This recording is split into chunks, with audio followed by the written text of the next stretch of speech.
iodine, it will form diborane and sodium iodide and also hydrogen gas. Boron is used to dope silicon and germanium semiconductors, modifying their electrical properties. Aluminium is used in transportation like automobiles, aircraft, trucks, railway cars, marine vessels and bicycles, etc.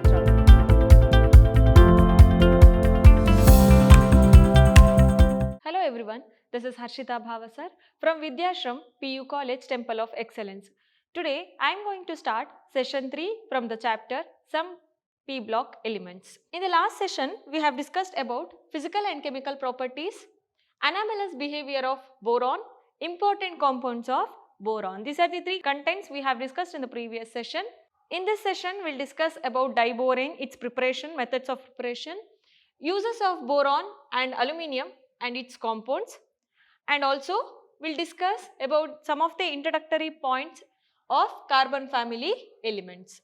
Methods of preparation. Diborane is prepared by treating boron trifluoride with lithium aluminium hydride in dimethyl ether. When boron trifluoride is treating with lithium aluminium hydride in dimethyl ether, it will form diborane and lithium aluminium fluoride. This is our main product. In industrial method, the industrial synthesis involves the reduction of boron trifluoride by sodium hydride. When boron trifluoride is treated for reduction with sodium hydride, it will form diborane and sodium fluoride. In laboratory method, a convenient laboratory method for the preparation of diborane involves the oxidation of sodium borohydride with iodine. When sodium borohydride reacts with iodine, it will form diborane and sodium iodide and also hydrogen gas. These are the 3 methods in which diborane can be prepared. Physical and chemical properties of diborane. Diborane is a colorless gas at room temperature with the repulsive sweet odor. Odor means smell. It is having sweet odor and which is a colorless gas. It is highly toxic with a boiling point of 180 Kelvin. That gas is completely highly toxic, which is not good for our body, and also it's having boiling point of 180 Kelvin. Diborane catches fire spontaneously upon exposure to air. When it has treated to air, it will catches fire spontaneously. Diborane will ignite spontaneously in moist air at room temperature. It can ignite spontaneously in moist air also for the room temperature. And the chemical properties, reaction with air, it burns in oxygen with the liberation of large amount of heat. What they have told, diborane will catch fire spontaneously when treated with air. Air is nothing but oxygen. When diborane is treated with oxygen, it will catches fire with the enormous of heat. See here, minus 1976 kilojoule per mole, that much enthalpy is needed. Reaction with water, boranes are readily hydrolyzed by water to give boric acid. When boranes are treated with water, it will catches and it will get hydrolyzed to form boric acid and liberation of hydrogen gas. Next, reaction with ammonia. The direct reaction of ammonia which gives diborane, which is formulated as NH3 2BH2 plus and BH4 minus. It is having both cationic and anionic species. Further heating gives borazine, means B3N3H6, called inorganic benzene due to its ring structure. Okay. See here, when diborane is reacted with ammonia, it will form cationic and anionic species as an intermediate. Further heating, it will give borazine, which will be considered as inorganic benzene due to its ring structure. Also, it will liberate hydrogen gas. Diborane undergoes cleavage reactions with Lewis bases to give borane adducts. See, it will form borane adducts when the cleavage reaction will takes place. Next, structure of diborane. The 4 terminal hydrogen atoms and 2 boron atoms lie in one plane. Above and below this plane, their bridge hydrogen atoms can be seen. 4 terminal hydrogens is on the plane and 2 hydrogens are bridged hydrogen atoms. Each boron atom forms 4 bonds even though it has only 3 electrons. The terminal boron and hydrogen bonds are regular bonds, but the bridge boron hydrogen bonds are different. Boron is having 3 electrons, but also it will form 4 bonds. These 2 terminal hydrogens are common, but the bridge hydrogens will be rare. Each bridge hydrogen is bonded to the 2 boron atoms only by sharing of 2 electrons. Each bridge hydrogen will be formed by sharing up of electrons. Such covalent bond is called 3-center electron pair bond or a multi-center bond or banana bond. This sharing of electron, how it will be seen? Like this. So, it will be called as 3-center electron pair bond or multi-center bond or banana bond. This banana bond could be seen only in diboranes structure. See here how it will be formed. Next, uses of boron and its compounds. Boron is used to dope silicon and germanium semiconductors, modifying their electrical properties. Doping means, in physics concept, the introducing of impurities in the intrinsic semiconductors. So that is called doping. For that, boron will be used. And boron oxide is used glass making and ceramics. Ceramics, you know, in the laboratories which we will use, china dish and all. Borax is used in making fiberglass as a cleansing fluid and water softener, insecticide, herbicide and disinfectant.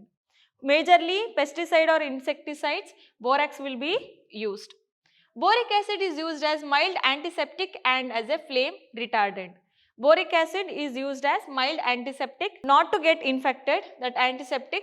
Flame retardant means, we know boron is having, which will be reacted towards air with a enormous amount of heat. So, flame retardant means it will ignite flame continuously. Boron nitride has better thermal and chemical stability, hence boron nitride ceramics are used in high temperature equipment. So, it is very high resistant properties are there. So, this boron nitride will be used in the materials or in the equipments which will be holding the capacity of high temperatures. Boron carbide is used in tank armor and bulletproof vest. Okay, in bulletproofs, also in tank armors, it will be boron carbide will be used. Next, uses of aluminium and its compounds. Aluminium is used in transportation like automobiles, aircraft, trucks, railway, cars, marine vessels and bicycles, etc. Aluminium is a metal, you know that, which will be used many automobiles or transportation industries. Next, packaging, cans, foil, etc. You have seen that oil cans and all, it will be aluminium cans. Alum is used in water treatment, that aluminium alum will be used in water treatment. Next, construction, windows, doors, sliding, building wire, etc. Cooking utensils, electrical transmission lines for power distribution, alnico magnets, super purity aluminium used in electronics and CDs. Powdered aluminium is used in paint and pyrotechnics such as solid rocket fuels and thermite.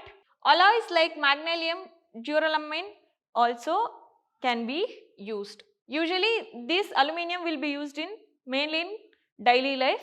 So you can observe in the uses of aluminium. Next, carbon family elements. Till now we have seen group 13 elements and its anomalous properties in boron, and now we are moving to group 14, that is carbon family elements.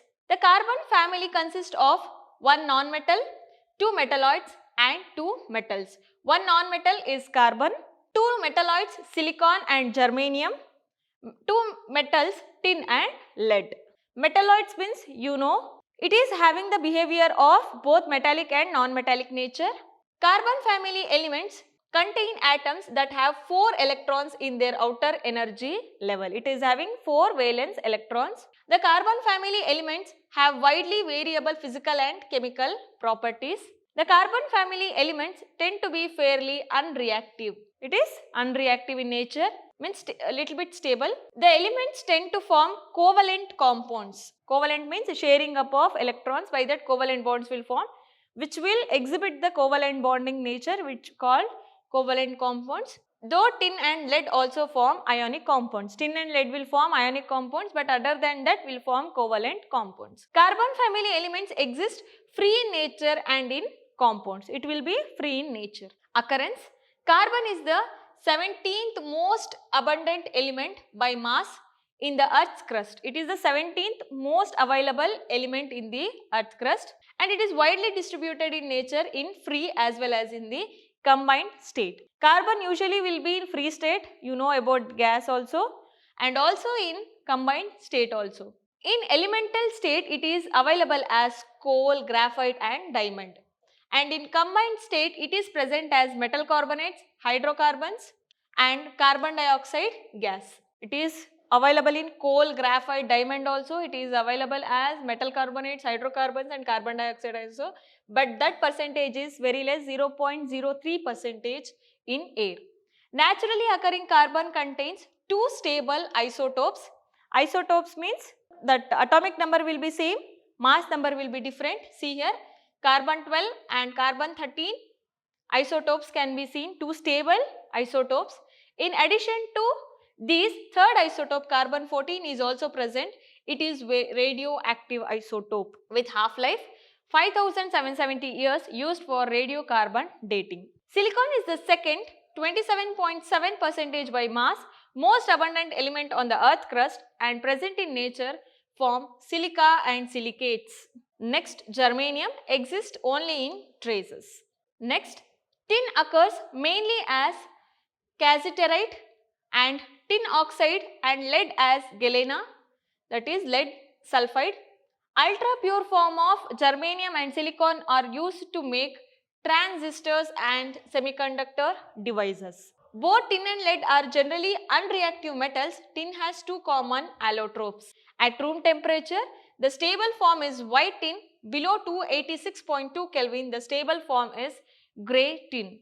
Tin has a tendency to displace lead and not vice versa.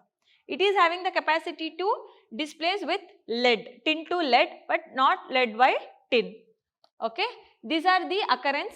Carbon will be existed as free and combined state. It is having three allotropes, carbon 12, carbon 13, carbon 14, but most stable carbon 12 and 13, carbon 14 very radioactive, and germanium will be seen in traces, silicon as silicates and silicons, silica and silicons, tin as a cassiterite, and lead cannot be replaced by tin, but tin has a tendency to displace the lead. Next, properties of carbon family.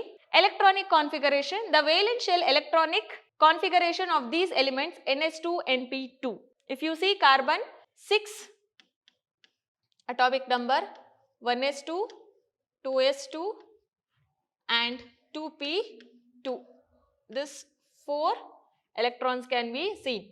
The inner core of electronic configuration of these elements in this group also differs. In between it will differ. Next, covalent radii. The covalent radius increases from carbon to silicon. From silicon to lead, a small increase in radius is observed.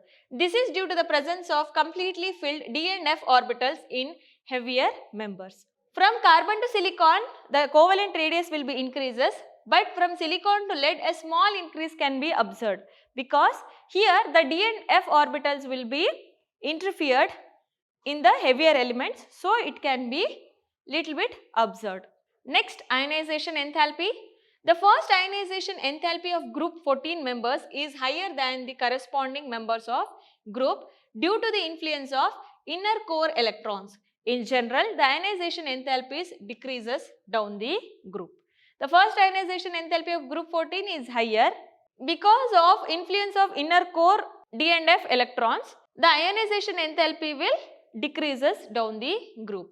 Small decrease in ionization enthalpy from silicon to germanium to tin and slight increases in ionization enthalpy from tin to lead is due to the poor shielding effect of intervening D and F orbitals and increase in size of the atom. Here, poor shielding effect can be seen due to the D and F orbitals. Next, electronegativity. The electronegativity of carbon family elements are slightly more than group 13 elements due to their small size and the electronegativity values for elements from silicon to lead are almost same. Silicon to lead, you cannot observe the as usual trend because there is a d and f orbitals are present. That's why other than tin and lead, you can silicon and lead, you can observe as usual trending, that is from left to right. The electronegativity will increase because the atomic size will decrease. This is about atomic properties of carbon family. In the next session, we will discuss about physical and chemical properties of carbon family, anomalous behavior of carbon, allotropic forms of carbon also could be seen in next session. I hope you have understood completely whatever I have taught today. We will meet in the next session. Thank you.